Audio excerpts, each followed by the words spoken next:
даже в условиях экономической нестабильности экономика республики демонстрирует положительную динамику. Так, индекс промышленного производства за 8 месяцев 2016 года составил 104,4%, при среднероссийском уровне 100,4%. Объем инвестиций в основной капитал в сопоставимых ценах на газификацию республики в текущем году направлен на 280 миллионов рублей. Объем регионального дорожного фонда на содержание, ремонт, реконструкцию и строительство объектов дорожной инфраструктуры с учетом федеральных средств превысит 8 миллиардов рублей.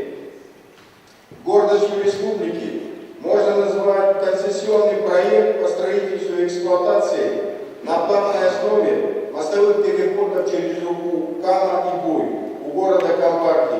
Это первый в российской практике опыт региональной концессии в дорожной отрасли с объемом финансирования около 14 миллиардов рублей.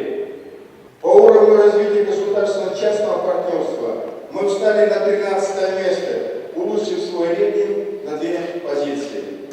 В следующем году мы должны сконцентрироваться на подготовке заявок для получения статуса территории опережающего развития в моногородах республики Глазово, Саратово, Воткинске. Присвоение статуса ТОРа территории моногородов Удмуртии позволит дать бизнесу дополнительные преференции, привлечет новые проекты и даст новый импульс социальному и экономическому развитию нашей республики. Перспективным направлением в рамках ТОРов является создание индустриальных парков, позволяющих объединить потребности небольших компаний и дать интегративный эффект. Значительный вклад в инвестиционную привлекательность региона вносит кластерное развитие территории. К сожалению, сегодня у нас сформировано только 2 республиканских кластера – машиностроение и туристический рекреационный Камский берег. Считаю, что обороты в этом направлении надо активизировать. Наши предприятия должны получить реальный эффект от вхождения в кластер. Уважаемые коллеги, Удмуртия – это регион больших возможностей. У нас есть резервы неосвоенных территорий для запуска новых проектов. Ценные, высококвалифицированные кадры, хорошая логистика.